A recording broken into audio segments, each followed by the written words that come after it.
Peut-être la Bible va écrire cela. C'est simplement le roi qui est mort. Donc, dans la génération montante, les enfants d'Israël se multipliaient et s'augmentaient abondamment. Ils étaient vraiment nombreux sur la terre. Et après ce scénario, on a maintenant un nouveau roi sur Égypte. Et ce roi n'a point connu Joseph. On a dit qu'un autre roi est venu et ce roi ne connaît pas Joseph. Et Papa dit, pourquoi ce roi ne va-t-il pas connaître Joseph?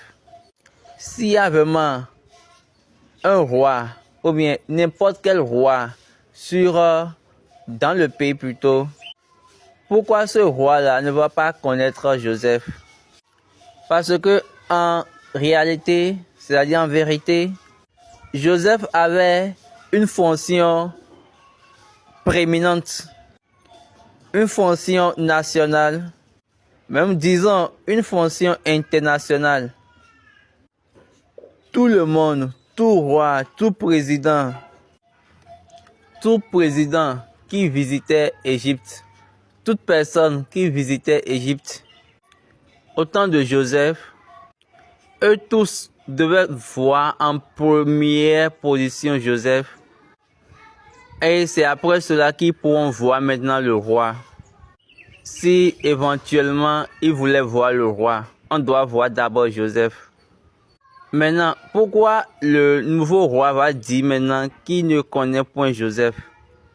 Allons dans la Bible, Genèse 41, verset 44-45.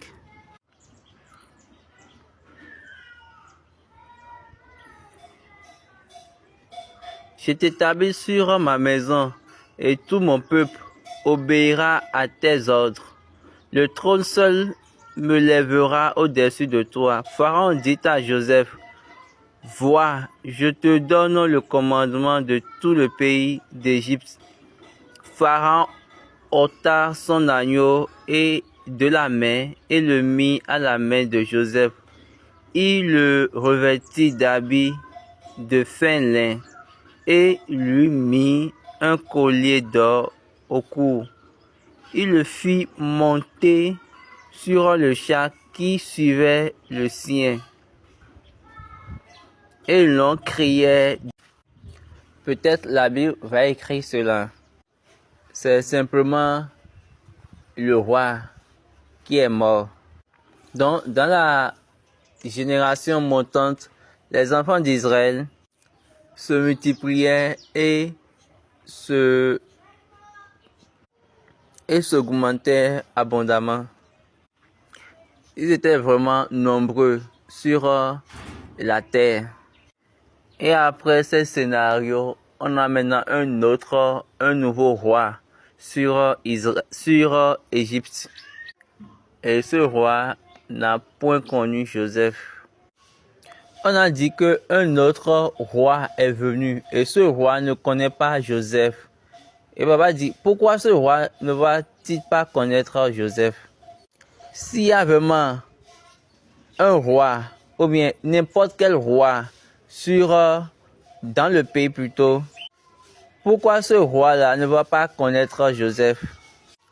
Parce que en réalité, c'est-à-dire en vérité, Joseph avait une fonction prééminente, une fonction nationale, même disons une fonction internationale. Tout le monde, tout roi, tout président qui visitait Égypte, toute personne qui visitait Égypte, au temps de Joseph, eux tous devaient voir en première position Joseph. Et c'est après cela qu'ils pourront voir maintenant le roi.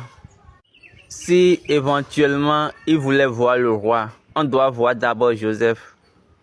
Maintenant, pourquoi le nouveau roi va dire maintenant qu'il ne connaît point Joseph? Allons dans la Bible, Genèse 44, Genèse 41, verset 44-45.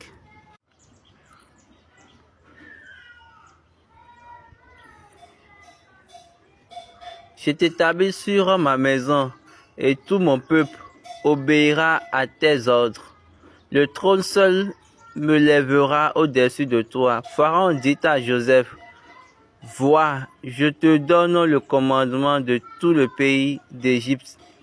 Pharaon ôta son agneau et de la main et le mit à la main de Joseph. Il le revêtit d'habits de fin lin et lui mit un collier d'or au cou. Il le fit monter sur le char qui suivait le sien. Et l'on criait